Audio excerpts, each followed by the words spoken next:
We're always looking at ways to be unique and creative in Photoshop.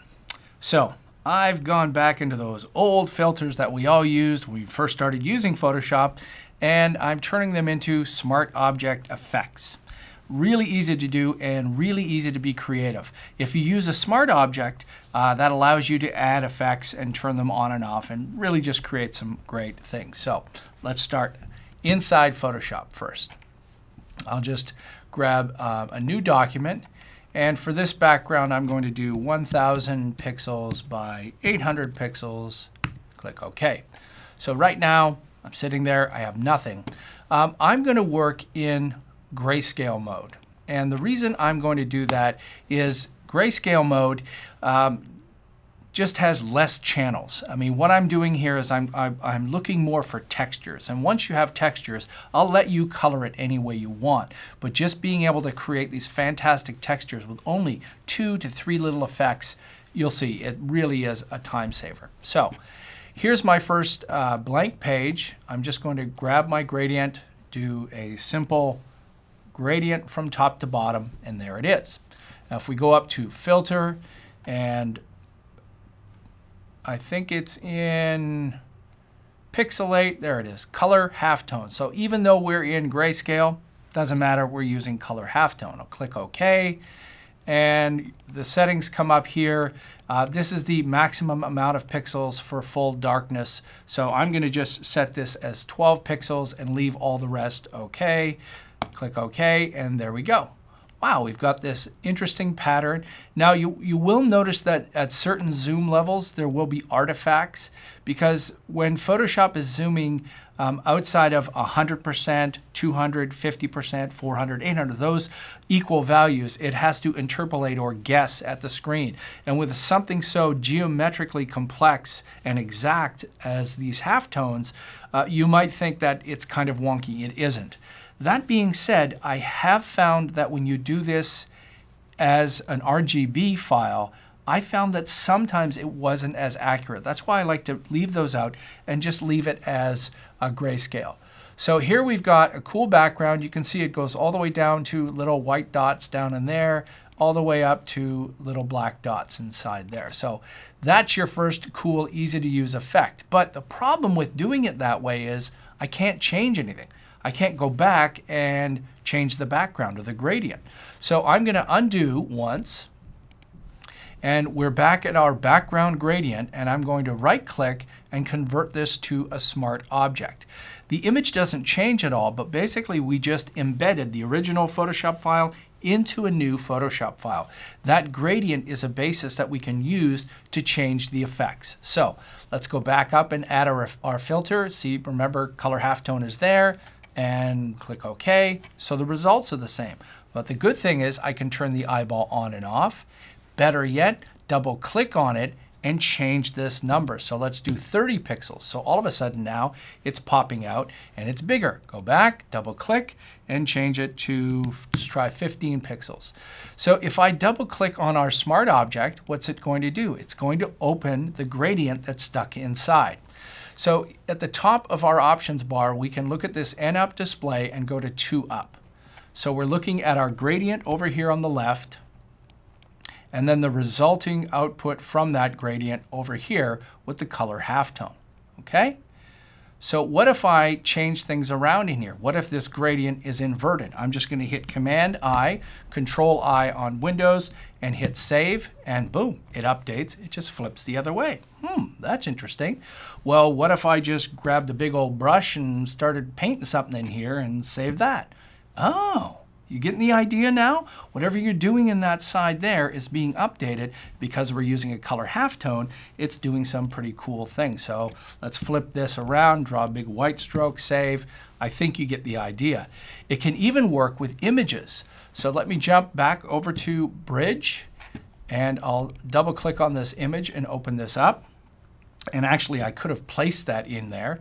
I'm going to drag the image into the tab, drop the image inside here, hit save, and oh, look at that. If the resolution isn't what you want, I'll go back over to my color halftone, double click on that, and let's change this to 5 pixels. Boom. Oh, wow. And again, you see how we're starting to see that those interesting little effects in there.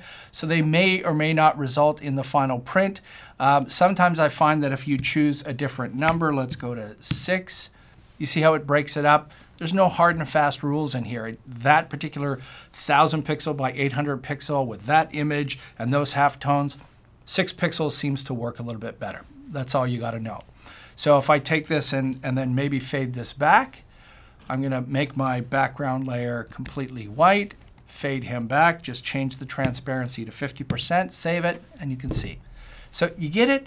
Let that stuff work live. Let me show you of a few stacks of these effects that I put together. So I'll close all this up and open up a few other ones that are a little bit more complex. Let's start with this one right here. So you can see something that looks a little bit like, well, I don't know, a bunch of transistors wrapped in plastic. So let's go over here on the right-hand side, and the first thing you'll see is a smart object layer. If I double-click on that, you can see, well, it's just white. There's nothing there. So I'm not influencing that at all. I'm just using this as a placeholder to have a place to turn on and off these effects. So what is my first effect? Well, my first effect down at the bottom, believe it or not, is stained glass. Remember, these are all part of the filter gallery, the stuff that came over from the wonderful company Aldus. We used them for a season, and then we kind of grew up and moved out of them. Well, guess what? We can start using these again. Yes, that's stained glass. What's the next one? Plaster. Say what? Yeah, double click on plaster, open this up, you'll get a warning. And it's telling us simply that these things are just too complex to update in real time. So it will wait for you to make a change, save, and then it'll update. No problem. I'll just click OK and open it up. So this is plaster, and plaster has a smoothness and an image balance. Remember, the shape of the original stained glass actually had more pieces in there. If we start changing the image balance, then look what happens.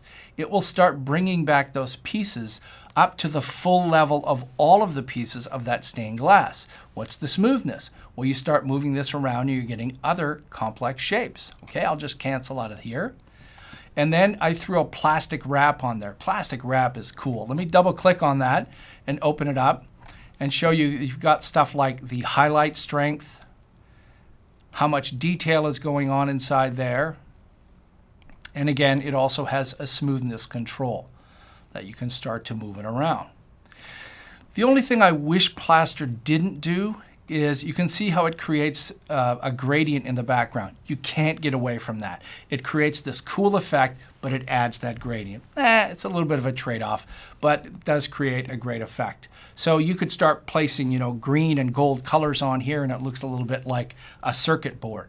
Remember, that's made up of 3 effects stacked on top of each other and nothing else. All right, let's close that one up. Go back into this one. This one even simpler. Look at that. It looks almost like a tile floor kind of a feel here. We get this great relief. What do we have? Color halftone, which I showed you, and plastic wrap. If I turn off plastic wrap, there's our good friend color halftone. Just a bunch of black and white dots, but look what plastic wrap does to it. Awesome effect. I've messed around with a few other things in here. Let's look at motion blur. And motion blur is pulling this up in one direction. And then I go to our relief. Oh, this kind of offsets it a bit. And then we've got wave. And when I double click on wave, again, this is going to warn me that, it has to update. I'm going to just say don't show this again. And wave is pretty crazy because in here we can change the wavelengths and how far these move and how much they stretch. And you have a choice of the wavelength and the amplitude. The amplitude is how much it's going top to bottom. So you can just bend it a little bit, and then you can do things like mess around with the scale of this and wrap these edges around or repeat these edges. You can change the number of generators, and then it gets really kind of crazy in here.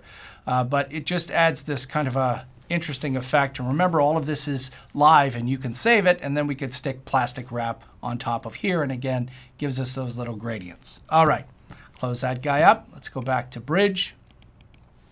Look at this one. Again, this really kind of reflective looking geometric shape in here, and holy smokes, what's this made of? Well, this is made up of color halftone and plastic wrap, but didn't look like that. I've got a gradient map up at the top. So the gradient map, when I open that up, it's using this really complex gradient to paint over this area. So if we go back to our layers and look, you can see the gradient map is changing it that way. So a gradient map you can get to down in here. So it pops up at the bottom of your layers panel. It's a gradient map. It uses all of those colors to paint over the luminosity of that image. And of course, plastic wrap helps sell that too. So this really is a mixture of all of these pieces coming together. So if I start turning on motion blur, relief, and the wave, and the plastic wrap, and the gradient map, holy smokes, you can see how crazy things get. Let me close that one up and grab one more. This one looks like a bunch of squares, actually three-dimensional squares that are inside the page. Well, guess what?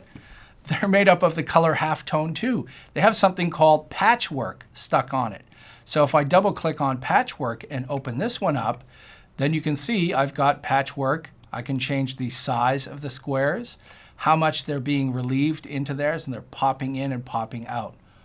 Just a couple of simple effects inside here, and we're creating these great synthetic, photorealistic-ish kind of backgrounds. I want you to get in and start exploring some of those old filters in Filter Gallery we've had for years, and we haven't been using them.